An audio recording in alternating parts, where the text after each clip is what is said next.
Hola nuevamente, pues en esta segunda parte pues vamos a ver el papel del endotelio vascular en la inflamación y los efectos colaterales de la inflamación.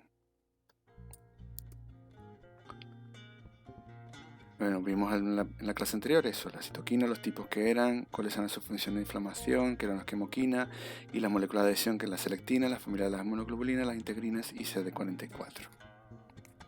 Entonces, bueno, en lo que se refiere al endotelio, ¿no? El endotelio tiene diferentes papeles activos en la inflamación. Uno de ellos, como ya empezamos a ver en la clase anterior, tiene que ver con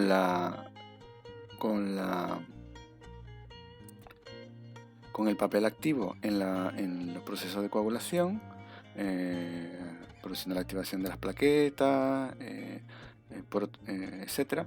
Por otro lado, tienen que ver con el control del tono vascular a través de la producción de óxido nítrico.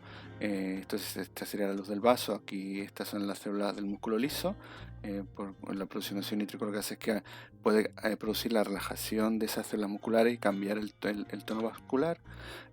Y por otro, el efecto de llamada de esas células mótiles hacia el endotelio. Entonces, como hay varias fases en el endotelio que tienen que ver con esos procesos que vimos en la clase anterior, ¿no? Que tienen que ver con la unión de esas células y el traspase hacia la unión firme de esas células mótiles al endotelio y después para su trasvase. Entonces, por un lado tenemos la primera fase de activación endotelial, en la que no hay activación de nuevos genes.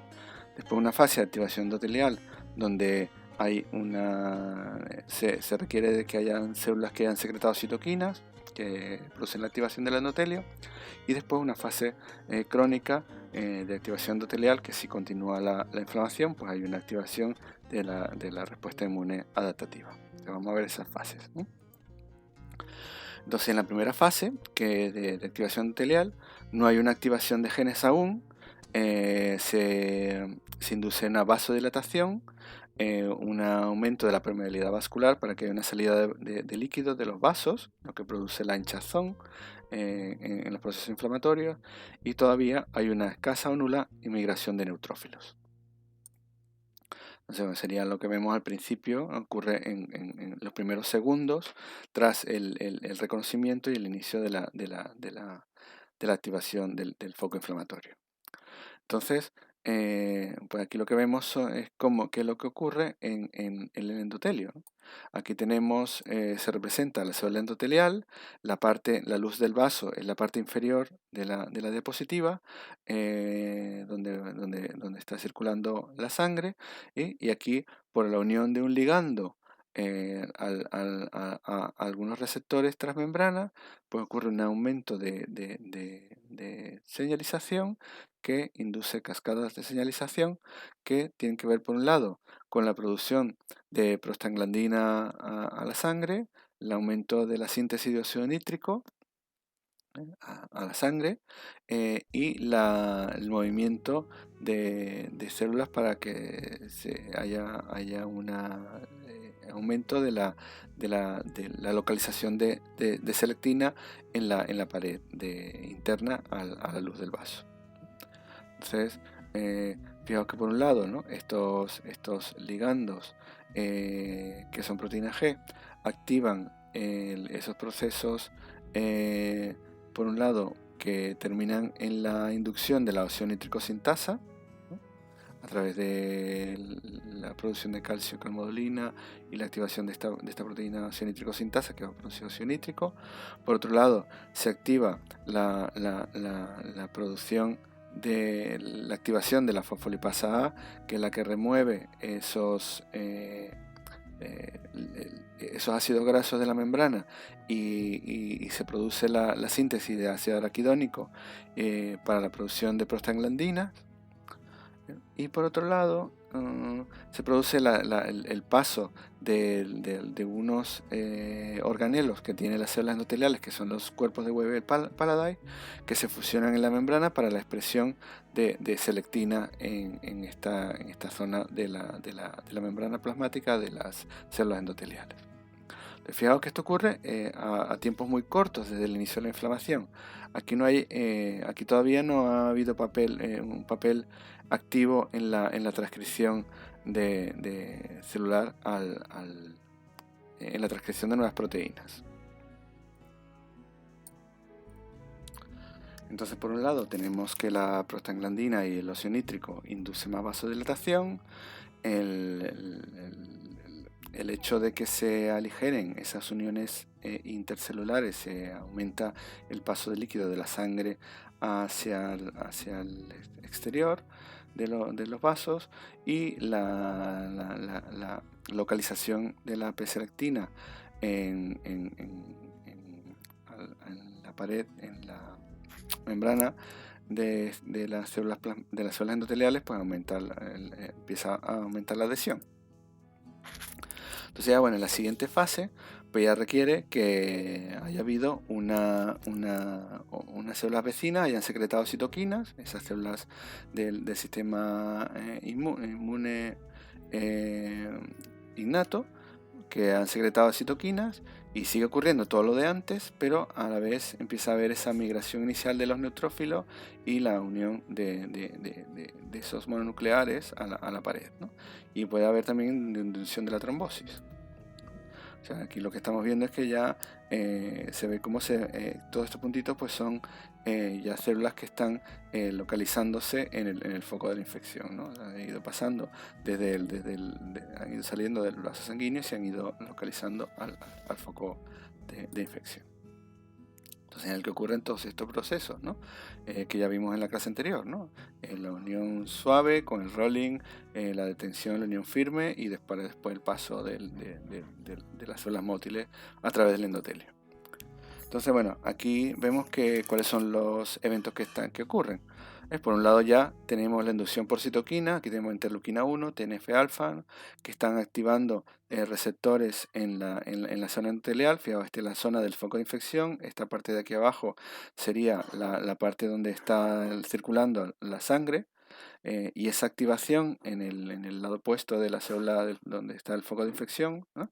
Activan receptores específicos. En el caso de la interleuquina 1, el receptor de interleuquina 1, en el caso del el TNF-alfa, son receptores específicos, y actúan cascada de señalización, que en este caso también inducen el sistema del NF-kappa beta. El NF-kappa beta se separa de su inhibidor y se dirige al núcleo, y comienza la expresión de genes, que en este caso ya no es de citoquinas, sino de moléculas de adhesión. Entonces se van a expresar moléculas de adhesión como la E-selectina, la ICAM, la OECAM, también quemoquinas de atracción, ¿vale? Y la COX-2, que va a inducir en la producción de más prostaglandina. Entonces vemos cómo la expresión de estas proteínas pues empiezan a expresarse y a localizarse en la membrana. Entonces ya son selectinas y proteínas similares a la inmunoglobulina, que van a producir esa unión firme de las moléculas móviles al endotelio. También tenemos aquí, ¿no? Proteoglicanos, que también tienen que ver con la unión a quemoquinas, también realizan la tracción de esos monocitos, de esas células móviles. Entonces, dependiendo del punto del tiempo de que se inicia el foco de inflamación, pues las diferentes células van a ir pasando de manera diferencial dependiendo de su tipo, ¿no? Porque como ya sabemos que tienen diferentes moléculas de adhesión, pues eso va a ir permitiendo que y diferentes propiedades adhesivas al endotelio pues se van a ir uniendo al endotelio y trasvasándose de manera secuencial. Primero pasan los neutrófilos, que esto es lo que nos indica el tiempo después del lugar de inflamación y qué células van apareciendo en el foco inflamatorio. Primero van apareciendo neutrófilos, que son los más adhesivos. Después, a pocas horas, ya van apareciendo más monocitos, y ya a tiempos más largos pues ya aparecen linfocitos, ¿no? Entonces, fijaos que los linfocitos pues claramente requerirían la presencia de muchas más moléculas de adhesión, ¿no? en el endotelio, para que puedan atraer a los linfocitos. Entonces, bueno, los procesos son parecidos en casi todas, pero cada uno dependiendo de sus células de adhesión particulares y del tipo de expresión de células de moléculas de adhesión que se van expresando en el endotelio. Ocurren estas etapas, ¿no?, de contacto, activación, adhesión firme y extravasación.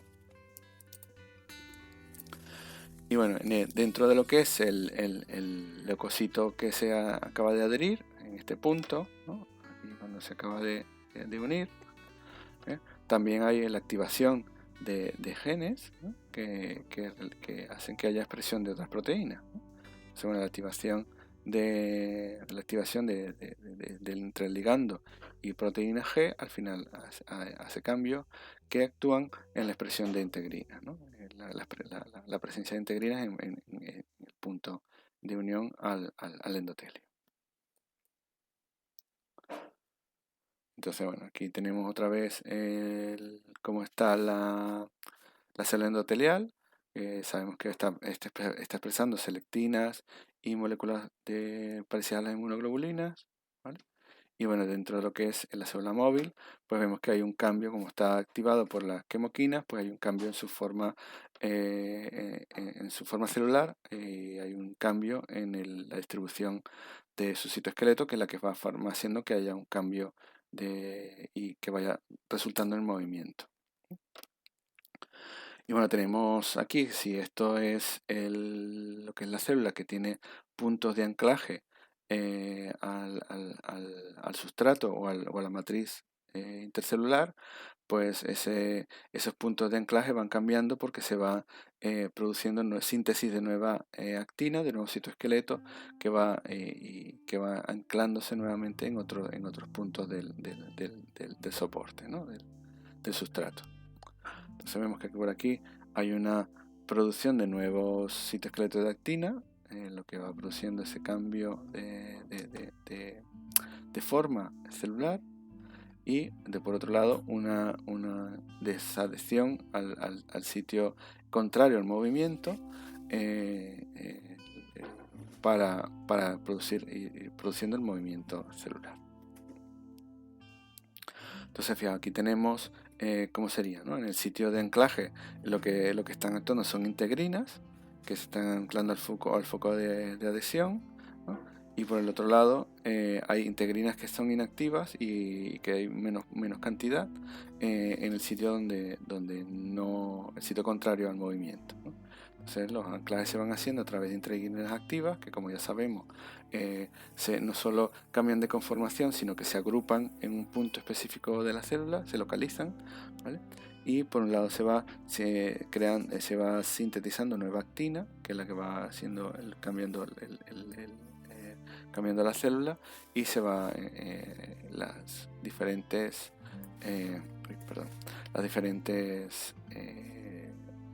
proteínas. Fijaos, estos son los receptores de las quimoquinas, ¿vale?, que van activando la producción de nueva actina, ¿vale? Y todo eso en conjunto pues va produciendo el movimiento de las células. Entonces, bueno, al final esas células que se han adherido al endotelio pues tienen que ir moviéndose para ir a atravesar ese endotelio, ¿no? Y entonces se van ayudando entre esos anclajes de integrinas, pues se van a ir interaccionando con moléculas de las caderinas del endotelio, y se va a ir produciendo el movimiento a través del endotelio. Aquí vemos, ¿no?, que participan, aquí estaban, ¿no?, las ICAM que han interaccionado con las integrinas en este caso del leucocito, y por otro lado otras moléculas que van a ir haciendo el movimiento para atravesar el endotelio vascular. Y aquí vemos un poco cuáles son esas moléculas, ¿no? Aquí vamos viendo que ya son moléculas parecidas a la inmunoglobulina. Las PICAM son las que intervienen, y las ICAM son las que intervienen y la CD99 intervienen en ese paso, ¿no?, del neutrófilo, la célula móvil a través del endotelio, ¿no? Entonces se van produciendo nuevas adhesiones que ya van permitiendo que la célula vaya atravesando el endotelio. Y bueno, también se dice que hay una ruta transcelular que no solo se atraviesa a través de la unión entre dos células endoteliales, que esas células móviles pueden atravesar a través de las células endoteliales, pero también a través de una de esas células endoteliales, ¿no? Y parece que tiene que ver con el anclaje a zonas del citoesqueleto de actina que permiten que haya un paso de esa célula a través de la célula endotelial. Entonces, bueno, cuando ya han atravesado ese endotelio, pues se va moviendo a través de la matriz, guiados por el ligando, por la concentración del ligando, como ya saben, por las quimoquinas, utilizando anclaje a través de las integrinas. Las integrinas se van anclando a las diferentes partes de la matriz y así las células van avanzando hacia el foco de inflamación. Entonces, bueno, vemos que de estos procesos, pues por un lado tenemos que el rodamiento y la adhesión firme ocurre muy rápidamente, en segundos, pero ya el paso del endotelio ocurre a pocos minutos, entre unos 2 a 5 minutos, ocurre el paso del endotelio y a través del paso a partir de ahí, desde que se separa del endotelio hasta el foco de inflamación, pues ya ocurre en unos pocos minutos más. O sea que vemos que desde el tiempo del rolling y la adhesión, pues pasan unos pocos minutos, ¿no? Por eso el proceso inflamatorio es muy rápido. Entonces, bueno, eso es en la fase aguda. Entonces, ¿qué pasa si esa inflamación sigue durante el tiempo? ¿Qué pasa en el endotelio en relación a la inflamación si esa inflamación se continúa durante el tiempo, ¿no? Sigue ocurriendo todo lo anterior, siguen expresándose moléculas de adhesión, siguen expresándose tanto selectinas como integrinas como moléculas de monoglobulina. Pero también hay una inducción de la angiogénesis, o sea, de que haya una producción de nuevos vasos y se empieza a inducir lo que se llama la producción de neolinfoides, la neogénesis linfoide, es decir, que se acumulan células del sistema inmune de manera similar, organizadas de manera similar a lo que ocurriría, por ejemplo, en un nódulo linfático. Entonces, bueno, en la inflamación crónica, pues tenemos estructuras de este tipo donde hay los diferentes tipos celulares, están localizados en nichos, como ocurriría de manera natural en un nódulo linfoide. Por otro lado, tenemos que se estimula la inducción de nueva producción de vasos para que haya más irrigación cerca del foco de inflamación. Se activan tanto la migración de esas células endoteliales como la proliferación de esas células endoteliales para producir nuevos vasos. Vemos que hay esto es como se verían son vasos sanguíneos cerca del foco inflamatorio, donde con marcadores específicos se ve que son células de reciente proliferantes, que son nuevos vasos que están produciéndose nuevos en el foco inflamatorio. Y bueno, en la célula endotelial pues ya están habiendo factores de crecimiento que están aumentando la proliferación de esas células endoteliales, ¿vale? y la migración de esas células endoteliales. Entonces, bueno, esos factores de crecimiento están actuando a través de cascadas de señalización de quinasa que están sintetizando, entre otras cosas, nuevas proteínas del ciclo celular y están haciendo que ese ciclo celular continúe y se esté proliferando más para producir nuevas células que van a ir direccionándose hacia la producción de nuevos vasos en el foco inflamatorio. Y también esas células cerca del foco inflamatorio pues se van a ir distribuyendo en lo que es la neogénesis linfoide, se van a ir distribuyendo en barrios, en nichos, donde al principio en la inflamación pues van apareciendo progresivamente, pues como vimos, ¿no?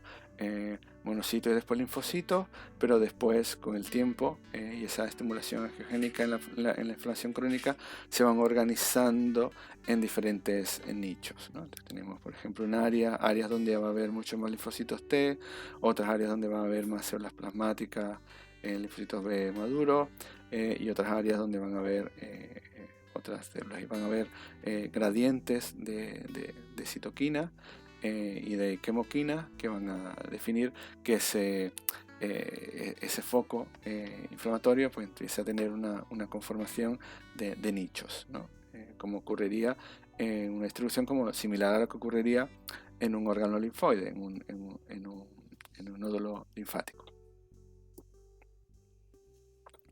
Y en esa neogénesis linfoide, pues también hay señales, como el caso de la linfotoxina B, que bueno, pues, activa cascada de señalización que va a producir de que se expresen moléculas diferentes de adhesión que permitan que se mantengan unidas todas las células del mismo tipo. Entonces, fijaos que esta molécula, estas cascadas de señalización, pues una de ellas tiene también que ver con el NF-kappa beta, pero al final se estimula la expresión de proteínas que hacen que haya una distribución de células similares y hay una expresión de nichos, ¿no? Entonces, bueno, con todo esto pues vemos cómo participa activamente el endotelio, ¿no? Tiene que ver no solo en la unión de las células móviles, sino que las diferentes partes, ¿no? de activación, sino que también en la parte del proceso crónico de inflamatorio, pues ya tiene mucho que ver el endotelio, ¿no? Vamos a ver entonces ahora la parte de qué efectos diferentes, que no son directamente de mecanismos de inflamación, pero que tienen que ver con efectos añadidos a la inflamación. Entonces, como ya en relación al efecto colateral, pues es lo que definiríamos como fuego amigo, ¿no? Un efecto de que en principio la inflamación intenta resolver un daño, pues al final no termina resolviendo el daño y se produce más daño, ¿no? Entonces, uno de ellos es, ya lo introdujimos hace un momento, ¿no? La formación de órganos parecidos a órganos linfoides en sitios que no son de linfoides, esa génesis de órganos linfoides ectópicas, y el que haya un aumento de la fibrosis para ese tejido de sostén, ese material de sostén que no tiene funcionalidad, que si continúa en el tiempo al final termina lesionando más porque el órgano pierde su función. Y por último hablaremos de la tormenta de citoquinas, que es eso que ocurre en infecciones sistémicas, que hace que termine ocasionando un choque séptico y la muerte, ¿no? Entonces es un efecto colateral de la inflamación. Empezamos con la primera, ¿no? Si nosotros vemos focos inflamatorios crónicos, pues como vimos anteriormente, pues hay una localización de la diferencial de los diferentes tipos celulares que se han ido agrupando en ese foco, no es desordenado, sino que hay zonas específicas con diferentes tipos celulares. Aquí vemos cómo se ve dentro del foco inflamatorio, cómo se van organizando los diferentes nichos, y bueno, los gradientes de quemoquinas pues son diferentes, ¿no? Entonces vemos que por ejemplo linfocitos B o diferentes tipos celulares pues se van organizando de diferentes maneras porque hay diferentes gradientes de quemoquina, ¿no? Y bueno, si vemos cómo la producción de antígenos es diferencial dependiendo de la zona, ¿no? Porque claro, en algunos tipos va a haber linfocitos B de memoria, en otros células plasmáticas y en otros que son productoras de anticuerpos, ¿no? Entonces, bueno, esa inflamación crónica pues va generando tipos de organoides linfoides ectópicos que bueno, tenemos al inicio, ¿no? Una inflamación crónica durante un tiempo, pues empieza a haber lo que se llama un infiltrado, o sea, que células que están saliendo que se han infiltrado, han salido del vaso sanguíneo al sitio de adhesión. Al final empiezan a organizarse con esto crónico en el tiempo, empiezan a organizarse y empiezan a haber pues zonas donde hay más linfocitos B, zonas donde hay más linfocitos T y zonas donde hay más células dendríticas, ¿no? Entonces, bueno, esa expresión diferencial pues se ve claramente en sitios donde hay inflamación crónica recurrente durante mucho tiempo. Este es un ejemplo que muestra pues la expresión de esa expresión de la generación de esos órganos, esa neogénesis linfoide, en un trabajo del año 2000 en relación en islotes pancreáticos, ¿no? Entonces para ello pues hicieron un ratón transgénico que expresa la CXL13 unido con el promotor de la insulina para que se expresara directamente en páncreas. Y entonces, bueno, CXL13, como sabéis, es una quimoquina que es ligando de CXR5, que es un receptor que está en los linfocitos B. Y entonces, bueno, se ve que en el tejido pancreático, en respuesta a la insulina, pues se empieza a aparecer diferencias en la forma de ese órgano, ¿no? Entonces, a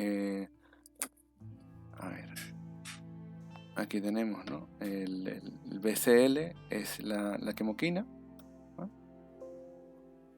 Y entonces tenemos aquí, ¿no?, cómo se expresa la quimoquina en el foco inflamatorio y cómo se expresa a la vez que la insulina, porque está unido al promotor de la insulina.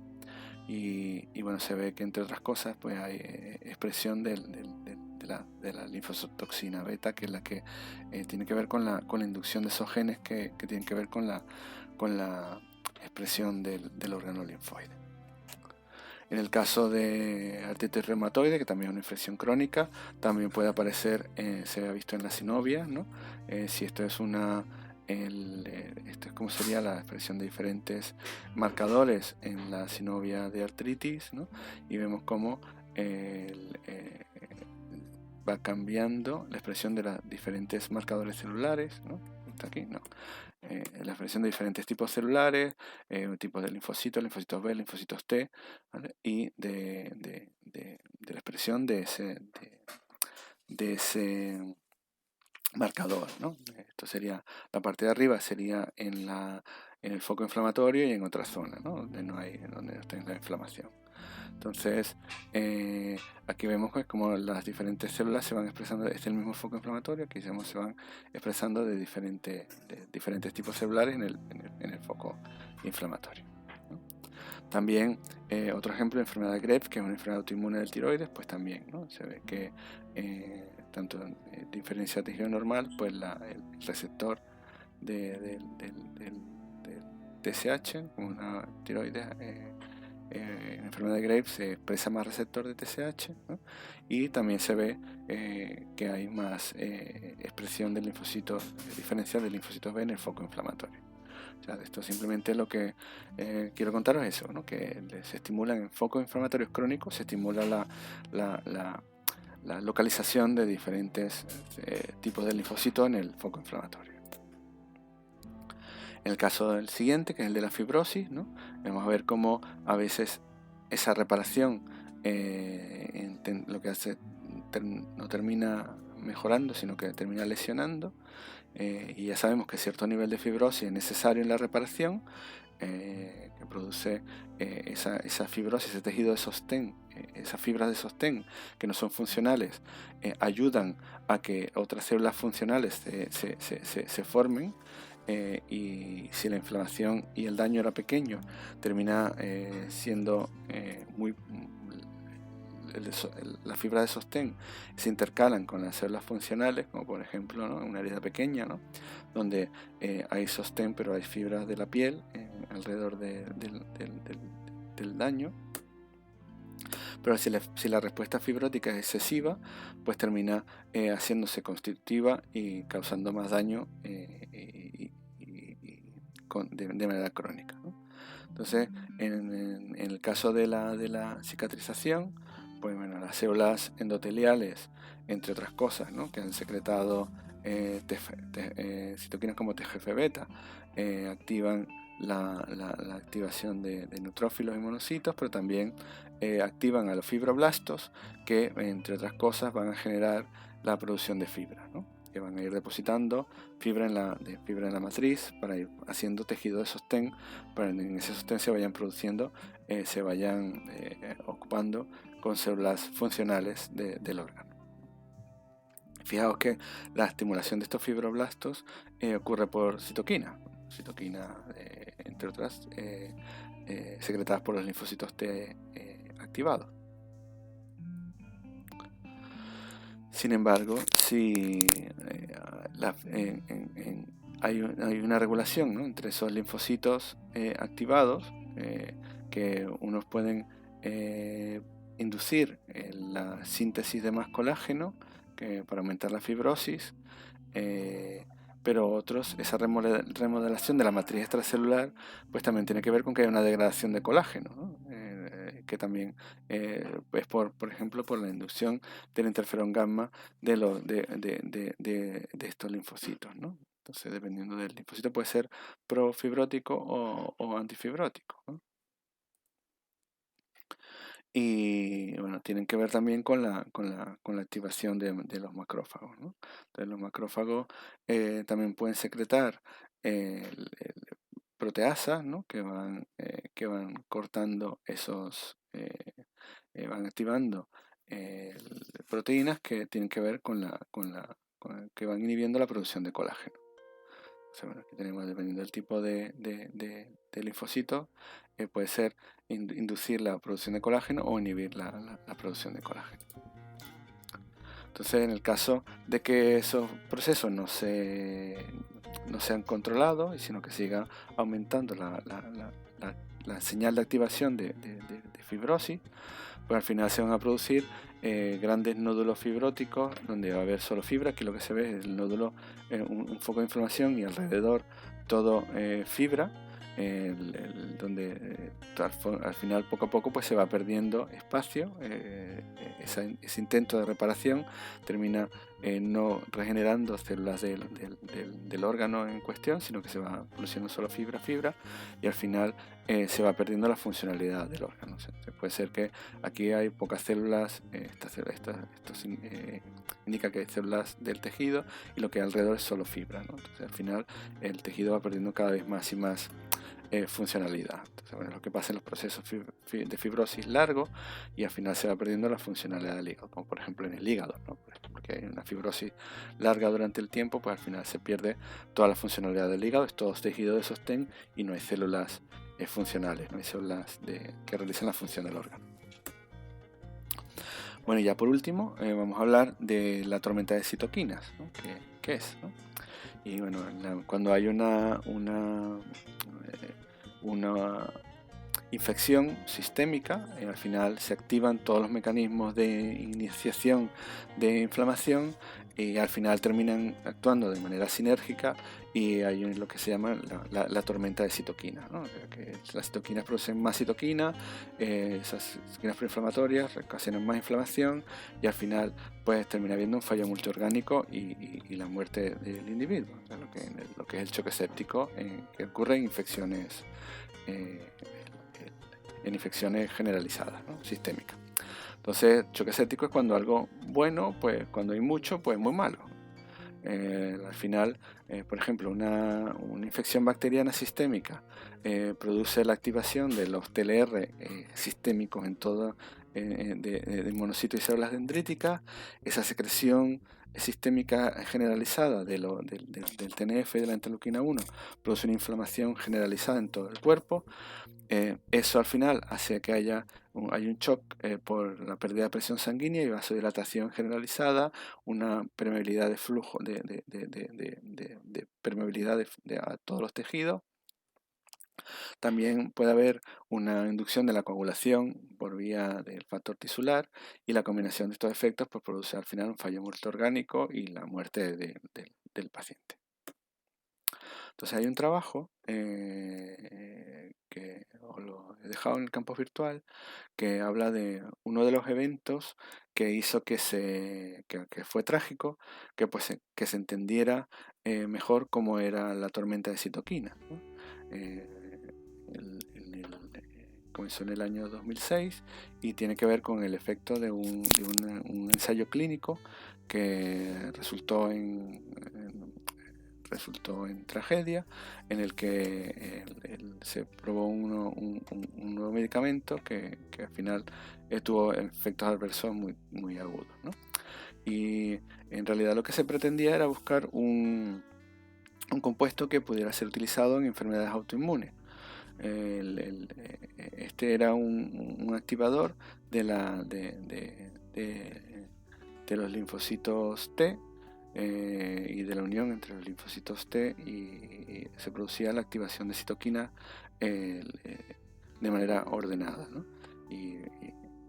Y bueno, al principio se había utilizado, era se habían corroborado en estudios en células, en estudios animales, inclusive parecía que funcionaba en primates, pero y por eso pasó a la etapa de ensayo clínico.